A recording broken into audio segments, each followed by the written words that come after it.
Hello and good morning to all dear students. I am Miss Sonam Pawar. Welcome to all this online lecture session. Today we have continued our subject Human Resource Management, and today's lecture we have discussed which factors affecting human resource plan or planning. Okay, today we have discussed which factors affecting human resource planning or plan. In previous lecture, we have already discussed the concept of human resource planning, need for human resource planning and objectives of human resource planning. आज आपण या लेक्चरमध्ये तुमचा जो human resource management subject आहे त्याचा study करीत आहोत. त्यामधील ह्युमन रिसोर्स प्लॅनिंग ही जी काही कन्सेप्ट आहे त्याचे प्रिव्हियस लेक्चर्सपासून आपण स्टडी करत आलो आहोत. त्याचे डिस्कशन प्रिव्हियस लेक्चर्सपासून पण करत आहोत.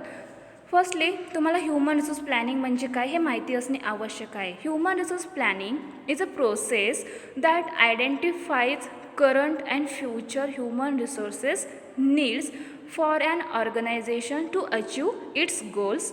Human resource planning should serve as a link between human resource management and the overall strategic plan of an organization. Basically, human resource planning म्हणजे काय? तर कोणतेही ऑर्गनायझेशन असो, ओके, किंवा ते कोणत्याही टाईपची असो, त्या ठिकाणी ह्युमन रिसोर्सची अत्यंत गरज असते. कारण की जी काही ऑर्गनायझेशन आहे ती चांगल्या प्रकारे रन करण्यासाठी त्या ठिकाणी अनेक ॲक्टिव्हिटीज तिथे होत असतात. मग जे काही मशिनरीज असतील, ओके, त्याचबरोबर जो काही बिझनेस केला जातो त्या ठिकाणी काम करण्यासाठी ह्युमन रिसोर्सची आवश्यकता असते. म्हणून तो ह्युमन रिसोर्स मिळविणे, तो टिकविणे, त्याचे वेळोवेळी डेव्हलपमेंट करणे हे काम त्या ऑर्गनायझेशनला करावे लागते. मग या ह्युमन रिसोर्सचे योग्य त्या प्रकारे डेव्हलपमेंट करण्यासाठी, त्यांचे प्लॅनिंग करण्यासाठी, ओके, त्यांना रिक्रूट करण्यासाठी, ट्रेनिंग देण्यासाठी या सर्व काम त्या ऑर्गनायझेशनमधील जे ह्युमन रिसोर्स डिपार्टमेंट असते त्यामधील ह्युमन रिसोर्स मॅनेजर काय करीत असतो, चांगल्या प्रकारे पार पाडित असतो. फर्स्टली त्या ऑर्गनायझेशनसाठी इन प्रेझेंट सिच्युएशनमध्ये ह्युमन रिसोर्सची किती आवश्यकता आहे, ओके, ज्या काही ॲक्टिव्हिटीज करायच्या आहे, जे प्रोडक्शन करायचे आहे त्यासाठी त्या ऑर्गनायझेशनमध्ये ह्युमन रिसोर्स किती आवश्यक आहे हे फाइंड आउट करण्याचे काम ह्युमन रिसोर्स मॅनेजर करतो. त्याचबरोबर इन फ्युचरमध्ये ज्या ॲक्टिव्हिटीज केल्या जाणार आहेत, जे प्रोडक्शन त्यांनी ठरवले असेल करण्याचे, त्यांचे जे काही टार्गेट ठरलेले असेल ते कंप्लीट करण्यासाठी या ह्युमन रिसोर्सची आवश्यकता असते. कारण ऑर्गनायझेशनकडे फक्त पैसा, मशिनरीज, लँड अशा वेगवेगळ्या गोष्टी असून चालत नाही, तर ते योग्य त्या प्रकारे हँडल करण्यासाठी ह्युमन रिसोर्सची आवश्यकता असते. म्हणून प्रत्येक ऑर्गनायझेशनला त्या ह्युमन रिसोर्सचे चांगल्या प्रकारचे प्लॅनिंग हे करावेच लागते. कारण इन प्रेझेंट सिच्युएशनमध्ये जर त्यांना जी ह्युमन रिसोर्सची आवश्यकता आहे ती फुलफिल झाली तर त्या ऑर्गनायझेशनमध्ये ज्या ॲक्टिव्हिटीज केल्या जातात ते चांगल्या प्रकारे होऊ शकतील. आणि इन प्रेझेंट सिच्युएशनमध्ये त्यांना आवश्यक असणारा ह्युमन रिसोर्स मिळवण्यासाठी ते इन प्रेझेंट सिच्युएशनपासूनच काय करतात, तयारी करीत असतात. कारण इन फ्युचरमध्ये त्यांना अचानक असा ह्युमन रिसोर्स कुठून मिळणार आहे. कारण की जो ह्युमन रिसोर्स ते ॲक्वायर करतात, रिक्रूट करतात, तो चांगला असणे आवश्यक आहे. त्याची क्वालिटी, त्याचे क्वालिफिकेशन, त्याचे तो जो काही परफॉर्मन्स करणार आहे तो परफॉर्मन्स कशा प्रकारे करू शकतो, तो चांगला परफॉर्मन्स करू शकतो का, त्यानंतर त्याच्याकडे असणारे स्किल्स हे सर्वांचं त्या ठिकाणी चेक केले जाते आणि त्यानंतर तो ह्युमन रिसोर्स त्या ऑर्गनायझेशनमध्ये घेतला जातो. म्हणून ह्युमन रिसोर्स मिळविणे, तो टिकविणे आणि त्याची टाईम टू टाईम डेव्हलपमेंट करण्यासाठी ते ऑर्गनायझेशन अनेक प्लॅनिंग करीत असते. आता मिळवणे म्हणजे पहिल्यांदा तो रिक्रूट करावा लागतो. टिकविणे म्हणजे नक्की काय, तर आता जो ह्युमन रिसोर्स आहे तो चांगल्या प्रकारे परफॉर्मन्स करीत असेल, ओके, त्याचं काम चांगले असेल तर तो त्या ऑर्गनायझेशन टिकवून ठेवावा लागतो. यासाठी त्याला त्याची जी काही सॅलरी आहे ते वेळोवेळी देणे आवश्यक असते. त्यानंतर त्याला जे अलाउन्सेस दिले जातात, जे बेनिफिट्स दिले जातात ते देखील त्याला दिले पाहिजेत. त्यामुळे तो काय होणार आहे, त्या ऑर्गनायझेशनमध्ये टिकून राहू शकेल. त्यानंतर त्याची डेव्हलपमेंट कशी केली जाऊ शकते, तर त्याची क्वालिफिकेशन चांगली असते म्हणून त्याला त्या ऑर्गनायझेशनमध्ये घेतले जाते. परंतु त्याचे जे काही नॉलेज आहे ते नॉलेज अजून वाढविण्यासाठी, ओके, त्याचबरोबर त्याचे स्किल्स इम्प्रूव्ह करण्यासाठी, त्याचा परफॉर्मन्स आणखीन कशा पद्धतीने चांगला होईल याच्यासाठी त्या ह्युमन रिसोर्सची, म्हणजे तो जो काय एम्प्लॉईज आहे, जो वर्कर्स आहे, त्याची इम्प्रूव्हमेंट, त्याची डेव्हलपमेंट ही टाईम टू टाईम झालीच पाहिजे. यासाठी त्या वेगवेगळे ती ऑर्गनायझेशन ट्रेनिंग प्रोग्राम्स ऑर्गनाईज करीत असते, त्यांना मोटिवेट केले जाते आणि त्यासाठी असे ट्रेनिंग प्रोग्राम्स, मोटिवेशनल प्रोग्राम्स ती ऑर्गनायझेशन ऑर्गनाईज करून त्यांना त्यांची डेव्हलपमेंट केली जाते. त्यांच्या फ्युचर ब्राईट कसे होईल, त्यांनी त्यांच्या करिअरकडे कशा प्रकारे लक्ष दिले पाहिजे यासाठी ती ह्युमन रिसोर्सचे चांगल्या प्रकारे डेव्हलपमेंट झालीच पाहिजे. यासाठी ती ऑर्गनायझेशन देखील अनेक प्रयत्न करीत असते. कारण जी काही ऑर्गनायझेशन आहे, जी काही कंपनी आहे, त्याची मेन असेट हा ह्युमन रिसोर्स असतो. त्यानंतर human resource planning is a vital sub activity of the employment function in an organisation. जे काही ऑर्गनायझेशन आहे, त्या ऑर्गनायझेशन फर्स्टली मोस्ट इम्पॉर्टंट काम काय आहे, तर ह्युमन रिसोर्स मिळविणे, तो टिकविणे आणि त्यांची टाईम टू टाईम डेव्हलपमेंट करणे. कारण की ऑल ओव्हर बिझनेस हा त्या ह्युमन रिसोर्सवरती इम्पॉर्टंट असतो. तो ह्युमन रिसोर्स त्या ऑर्गनायझेशन एक मेन असेट असते. मग आता हे ह्युमन रिसोर्स प्लॅनिंग जेव्हा केले जाते, मग असं प्लॅनिंग करत असताना त्या प्लॅनिंगवरती नक्की कोणते फॅक्टर्सचे अफेक्ट करतात, कोणत्या फॅक्टर्सचा प्रभाव पडतो. ओके, यामध्ये 2 टाईप्सचे फॅक्टर्स आहेत. Okay, external factors and internal factors. External फॅक्टर्समध्ये देखील 5 फॅक्टर्स आहेत. त्यामध्ये first factor government policies, second level of economic development, third आहे business environment, then information technology आणि लास्ट फॅक्टर आहे इंटरनॅशनल फॅक्टर्स. त्याचबरोबर ह्युमन रिसोर्स प्लॅनिंगवरती इंटरनल फॅक्टर्स कोणते आहेत जे अफेक्ट करतात. त्यामधील फर्स्ट फॅक्टर आहे strategies of the company, human resources policy of the company, formal and informal groups, time horizons, type and quality of information, company's production operations policy and last is trade unions. तर असे काही several factors आहेत जे human resource प्लॅनिंगवरती affect करीत असतात. यामधील जे external factors आहेत, ओके, ते एक्सटर्नल फॅक्टर्स कोणते आहेत आणि त्यांचा प्रभाव, त्यांचं अफेक्ट त्या ह्युमन रिसोर्स प्लॅनिंगवरती कसे करतात, त्यांचंच डिस्कशन आजच्या लेक्चर्समध्ये आपण करीत आहोत. सो एक्सटर्नल फॅक्टर्स कोणते आहेत. फर्स्ट आहे गव्हर्मेंट पॉलिसीज, सेकंड आहे level of economic development, third आहे business environment, then information technology and last is international factors. Now let's see one by one. Government policy म्हणजे काय, जे काय ज्या आपल्या कंट्रीचे जे गव्हर्मेंट आहे, जे सरकार आहे, त्या सरकारची काही योजना असतात, त्यांचे काही धोरण असतात, त्यांचा अफेक्ट त्या ऑर्गनायझेशनला जेव्हा ते ह्युमन रिसोर्सचे योग्य त्या प्रकारे प्लॅनिंग करीत असतात त्यावरती त्यांचा अफेक्ट होत असतो. Policies of the government like labour policy, industrial relations policy, then policy towards reserving certain jobs for different communities. आता गव्हर्मेंट पॉलिसीज हा एक्सटर्नल फॅक्टर्स आहेत ज्याचा अफेक्ट ह्युमन रिसोर्स प्लॅनिंगवरती होत असतो. कारण की कंट्री, आपण ज्या कंट्रीमध्ये राहतो, आपण इंडिया कंट्रीचे पण काही जे गव्हर्मेंट आहे त्यांचे काही धोरण आहेत, त्यांच्या योजना आहेत. मग त्यामध्ये labour policy, industrial relations policy असे वेगवेगळे, त्याचबरोबर policy towards reserving certain jobs, असे जे काही पॉलिसीज आहेत त्यांचा अफेक्ट त्या ह्युमन रिसोर्स प्लॅनिंगवरती होतो.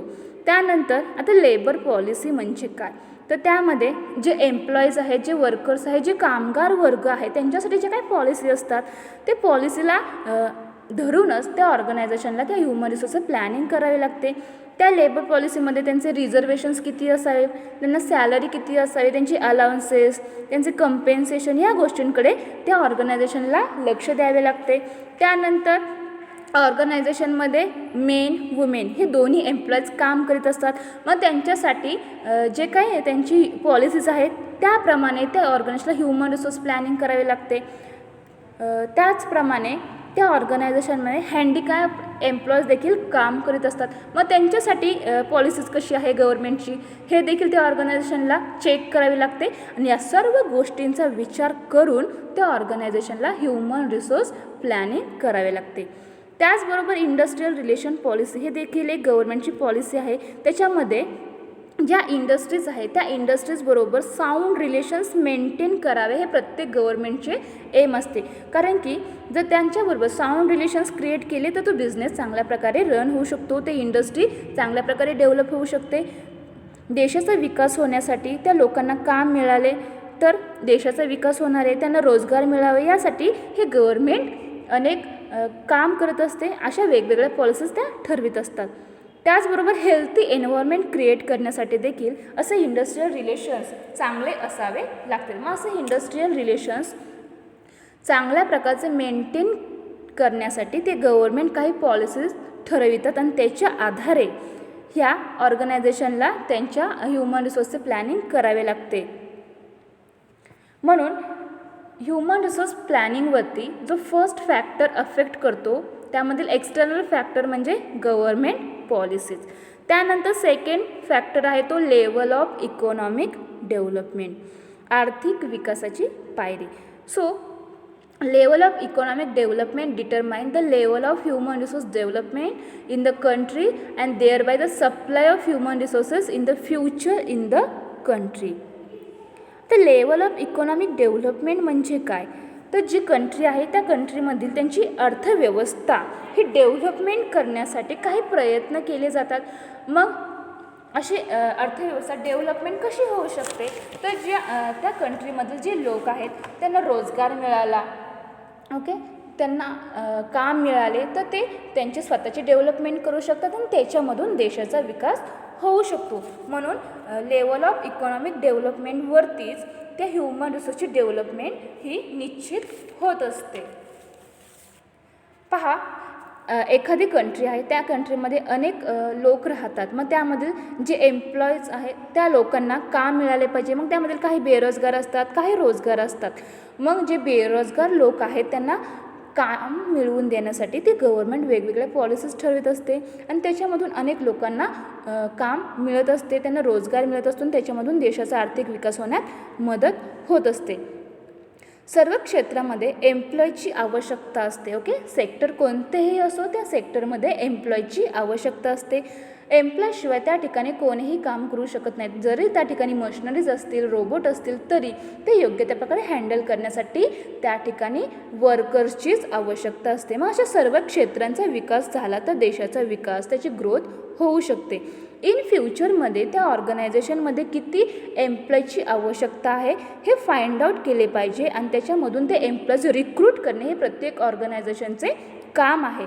असे एम्प्लॉईज रिक्रूट केले तर त्या देशामधील लोकांना काम मिळणार आहे आणि त्यांना काम मिळाले की आपल्या देशाची इकॉनॉमिक डेव्हलप होऊ शकते. म्हणून इकॉनॉमिक डेव्हलपमेंट करण्याच्या दृष्टीने त्या ऑर्गनायझेशनला अनेक डिसिजन्स घ्यावे लागतात. मग त्यांना अनेक काम करावे लागते. ह्युमन रिसोर्स प्लॅनिंग करताना इन फ्युचरचा देखील त्यांना विचार करावा लागतो की इन फ्युचरमध्ये आपल्या ऑर्गनायझेशनवर किती एम्प्लॉयची आवश्यकता आहे आणि त्यानुसार ते एम्प्लॉईज रिक्रूट केले जातात. म्हणून सेकंड फॅक्टर कोणता आहे ज्याचा इफेक्ट ह्युमन रिसोर्स प्लॅनिंगवरती होतो तो म्हणजे level of economic development. Okay, आर्थिक विकासाची जे काही लेवल आहे, जी काही पायरी आहे त्याचा इफेक्ट या ह्युमन रिसोर्स प्लॅनिंगवरती होतो. त्यानंतर थर्ड फॅक्टर आहे तो बिझनेस एन्व्हायरमेंट, व्यावसायिक पर्यावरण. External business environmental factors influence the volume and mix of production and thereby the future demand for human resources. Business एन्व्हायरमेंटमध्ये इंटरनल एन्व्हायरमेंट, एक्सटर्नल एन्व्हायरमेंट, त्यानंतर आपले जे काही एन्व्हायरमेंट आहे त्याचा परिणाम ते बिझनेस एन्व्हायरमेंटवरती होतात. इंटरनल एन्व्हायरमेंटमध्ये कोणते फॅक्टर्स इन्क्लूड आहेत त्यामध्ये एम्प्लॉयची डिमांड्स, त्यांचं सप्लाय, ओके, त्यानंतर जे प्रोडक्ट तयार करणार, जे सर्व्हिसेस तयार करणार ते कशा प्रकारे तयार केले पाहिजे, त्या ऑर्गनायझेशन इन्फ्रास्ट्रक्चर कसे असले पाहिजे, त्यातली मॅनेजमेंट कशी असले पाहिजे, त्यांचा इफेक्ट त्या बिझनेसवरती होत असतो. त्याचबरोबर एक्सटर्नल फॅक्टर्स एन्व्हायरमेंट कोणते आहे ज्याचा इफेक्ट त्या बिझनेस एन्व्हायरमेंटवरती होतो, तर गव्हर्मेंट पॉलिसीज आहेत. त्याचबरोबर त्या कंपनीला जो काही कंपनी असते त्या कंपनीचे मनी लेंडर्स असतात, त्यांनी ज्यांच्याकडून लोन काढलेले असते. त्यानंतर कस्टमर्सचे चॉईस, त्याचनंतर वेळोवेळी चेंजेस होणाऱ्या कस्टमर्सचे चॉईस, त्यांची रूढी परंपरा, त्यांचे रीतरिवाज, त्यानंतर टेक्नॉलॉजी यांच्या अनेक गोष्टींचा इफेक्ट त्या बिझनेस एन्व्हायरमेंटवरती होत असतो. कारण की कस्टमर्सची चॉईस बदलली की त्यांना प्रोडक्टमध्ये चेंज करावा लागतो. मग तो प्रोडक्ट चांगल्या प्रकारे तयार करण्यासाठी सर्व्हिसेस त्या कस्टमर्सना चांगल्या प्रकारची प्रोव्हाइड करण्यासाठी त्यांना क्वालिटी लेव्हलची प्रोडक्ट और सर्व्हिस तयार करावी लागते. मग यासाठी त्यांना नवनवीन टेक्नॉलॉजीज ऑर्गनायझेशनमध्ये अडॉप्ट करावे लागतात, ते बसवावे लागतात. त्या ऑर्गनचे इन्फ्रास्ट्रक्चर त्यांना चांगल्या प्रकारचे तयार करावे लागते. जे काही मॅनेजमेंट आहे ते मॅनेजमेंटमध्ये जे व्यक्ती काम करत असतात ते चांगल्या प्रकारचे क्वालिटेटिव्ह व्यक्ती त्या ठिकाणी अपॉइंट करावे लागते. ओके. त्याचबरोबर त्यांना असे अनेक गोष्टी करण्यासाठी पैशाची आवश्यकता असते. मग ते वेगवेगळ्या बँकेकडून लोन घेऊ शकतात. अशा अनेक फॅक्टर्स आहेत ज्याचा इफेक्ट त्या बिझनेस एन्व्हायरमेंटवरती होत असतो आणि असा त्या ऑर्गनायझेशनवरती. म्हणून ह्युमन रिसोर्स प्लॅनिंगवरती जो एक्सटर्नल फॅक्टर अफेक्ट करतो त्यामध्ये थर्ड फॅक्टर आहे बिझनेस एन्व्हायरमेंट. व्यावसायिक पर्यावरणाचा देखील ह्युमन रिसोर्स प्लॅनिंगवरती अफेक्ट होत असतो, त्याचा परिणाम होत असतो. त्यानंतर एक्सटर्नल फॅक्टरमधील 4th नंबरचा फॅक्टर आहे ज्याचा इफेक्ट ह्युमन रिसोर्स प्लॅनिंगवरती होतो, तो म्हणजे इन्फॉर्मेशन टेक्नॉलॉजी.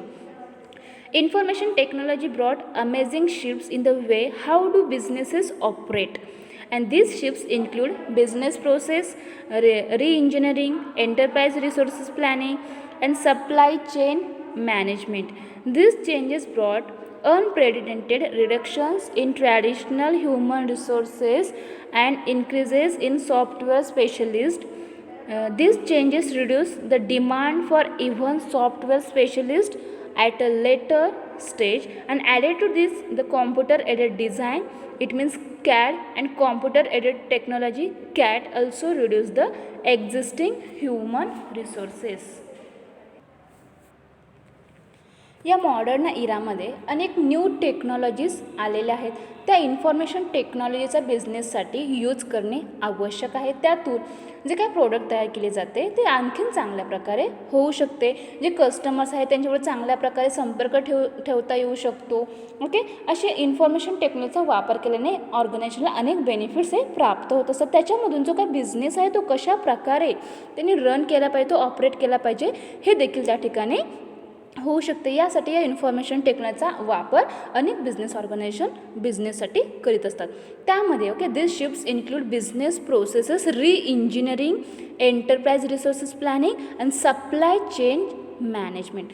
तर या इन्फॉर्मेशन टेक्नॉलॉजीचं जी काही प्रोसेस आहे त्याच्यामध्ये जो काही बिझनेस असेल त्याचं री-इंजिनिअरिंग करण्यासाठी हेल्प होते. त्यानंतर इन्फॉर्मेशन टेक्नॉलॉजीचा त्या बिझनेसवरती अनेक मोठा अफेक्ट होत असतो. म्हणजे जो बिझनेस टेक्नॉलॉजी चेंज झाली की त्या बिझनेसला ती टेक्नॉलॉजी अडॉप्ट करून जी पहिली टेक्नॉलॉजी असते ती त्यांना त्या ठिकाणी नवीन टेक्नॉलॉजी आणावी लागते. त्यामुळे त्या ऑर्गनायझेशनचा खर्च वाढतो. त्यानंतर जी टेक्नॉलॉजी त्यांनी ऑर्गनायझेशनमध्ये ॲक्वायर केली असेल, ओके, त्यांनी ज्या मशिनरीज बसवल्या असतील त्यांचे नॉलेज त्या एम्प्लॉईजना द्यावे लागते. मग त्यासाठी ट्रेनिंग प्रोग्राम्स त्यांना ऑर्गनाईज करावे लागतात. यासाठी त्यांचा टाईम आणि त्यांचा वेळ खर्च होत असतो. म्हणून इन्फॉर्मेशन टेक्नॉलॉजीमध्ये काही बदल झाले तर त्याचा इफेक्ट त्या ऑर्गनायझेशनवरती होत असतो. म्हणून मग अशा वेळेस ह्युमन रिसोर्स प्लॅनिंग त्यांनी कसे केले पाहिजे यासाठी त्यांना अनेक गोष्टींचा विचार करावा लागतो. कारण की असे एक्सटर्नल फॅक्टर्स आहेत, इंटरनल फॅक्टर्स आहेत ज्यांचा अफेक्ट त्या ह्युमन रिसोर्स प्लॅनिंगवरती होत असतो.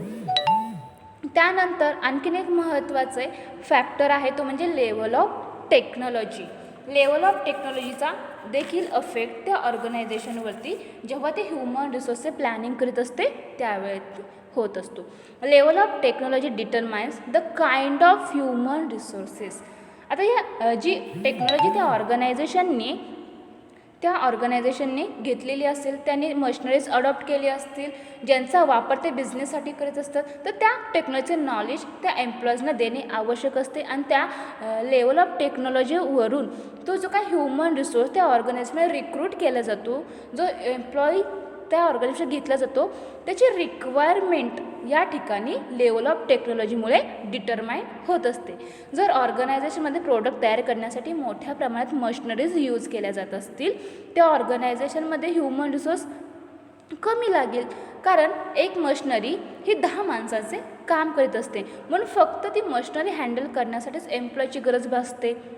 या आधुनिक काळामध्ये अनेक गोष्टींचा नव्याने शोध लागला आहे आणि अनेक सायंटिस्ट वारंवार काही ना काही रिसर्च करीतच असतात आणि त्यामुळे अनेक टेक्नॉलॉजीज या उपलब्ध झालेल्या आहेत. अशा वेळेस त्या ऑर्गनायझेशनमध्ये एम्प्लॉयची कमी प्रमाणात भरती केली जाते आणि जेवढ्या प्रमाणात एम्प्लॉयची आवश्यकता आहे तेवढेच एम्प्लॉईज त्या ठिकाणी घेतले जातात. म्हणून जेवढ्या प्रमाणात ती ऑर्गनायझेशन टेक्नॉलॉजी यूज करते तेवढ्या प्रमाणात त्या ऑर्गनायझेशनला ह्युमन रिसोर्सची कमी संख्या लागते, कारण की मशिनरी अशी आहे की ती 10 माणसाचे काम एक करीत असते. फक्त ती मशिनरी हँडल करण्यासाठी वर्करची आवश्यकता असते. या टेक्नॉलॉजीचा देखील त्या ठिकाणी त्या ह्युमन रिसोर्स प्लॅनिंगवरती अफेक्ट होत असतो आणि अशा ज्या काही टेक्नॉलॉजी आहेत ते वारंवार बदलत असतात. मग ते ह्युमन रिसोर्स प्लॅनिंग कसे केले पाहिजे, कारण की इन प्रेझेंट सिच्युएशनचा आणि इन फ्युचर सिच्युएशनचा दोन्ही सिच्युएशनचा विचार करून ते ऑर्गनायझेशन ह्युमन रिसोर्सचे प्लॅनिंग करीत असते. त्यावेळेस ते ह्युमन रिसोर्स प्लॅनिंग करताना त्यांना अशा अनेक फॅक्टर्सचा विचार करून असे अनेक घटकांचा विचार करून प्लॅनिंग करावे लागतात. त्यानंतर एक्सटर्नल फॅक्टरमध्ये लास्ट फॅक्टर आहे तो international factor. International factors like the demand for and supply of human resources in various countries. तर इंटरनॅशनल फॅक्टर म्हणजे काय, आंतरराष्ट्रीय घटक म्हणजे नक्की काय, त्याचा ह्युमन रिसोर्स प्लॅनिंगवरती कशा प्रकारे अफेक्ट होतो, कशा प्रकारे परिणाम करते. तर एखादा बिझनेस आहे, त्या बिझनेसच्या अनेक ब्रँचेस अनेक कंट्रीमध्ये असतात किंवा अनेक कंट्री अशा आहेत की ज्या ठिकाणी लोकसंख्या कमी आहे आणि अनेक कंट्री अशा आहेत की ज्या ठिकाणी लोकसंख्या भरपूर आहे. म्हणून काही कंट्रीज असे आहेत ज्या देशात अनेक ठिकाणी लोकसंख्या कमी असते व काही देश असे आहेत की ज्या ठिकाणी लोकसंख्या भरपूर असते. ज्या कंट्रीमध्ये जे काही बिझनेस ऑर्गनायझेशन आहे त्या बिझनेस ऑर्गनायझेशनमध्ये एम्प्लॉय जास्त मागणी असेल तर त्या ठिकाणी ह्युमन रिसोर्सचा सप्लाय करणे आवश्यक असतो. इंटरनॅशनल लेवलवरती बिझनेस एक्सपांड करायचा असेल तर योग्यताप्रमाणे ह्युमन रिसोर्सचं प्लॅनिंग करणे आवश्यक असते, कारण की इंटरनॅशनल लेवलवरती बिझनेस हँडल करायचा असेल तर त्या ठिकाणी क्वालिटेटिव्हच आणि क्वालिफाईड एम्प्लॉईज आवश्यक असतो. म्हणून असे ऑल फॅक्टर्स आहेत ज्यांचा इफेक्ट, त्यांचा परिणाम हा ह्युमन रिसोर्स प्लॅनिंगवरती होत असतो. ह्युमन रिसोर्स प्लॅनिंग करताना इन प्रेझेंट सिच्युएशनचा इन फ्युचर सिच्युएशनचा विचार करून त्या ऑर्गनायझेशनला ह्युमन रिसोर्सचं प्लॅनिंग करावे लागते. यामध्ये असे एक्सटर्नल फॅक्टर्स आहेत आणि इंटरनल फॅक्टर्स आहेत ज्यांचा इफेक्ट होतो. मग एक्सटर्नल फॅक्टर्समधील कोणते नक्की फॅक्टर्स आहेत, त्यामध्ये government policies, level of economic development, त्यानंतर business environment, information technology, level of technology and international factors, असे अनेक फॅक्टर्सचा परिणाम त्या ह्युमन रिसोर्सचे प्लॅनिंग करताना होत असतो. त्याचबरोबर जे इंटरनल फॅक्टर्स आहेत ते इंटरनल फॅक्टर्स कोणते, तर strategies of the company, human resources policy of the company, time horizons, type and quality of information, company's production, operations policy and trade unions, असे अनेक फॅक्टरचा इफेक्ट ह्युमन रिसोर्स प्लॅनिंगवरती होत असतो.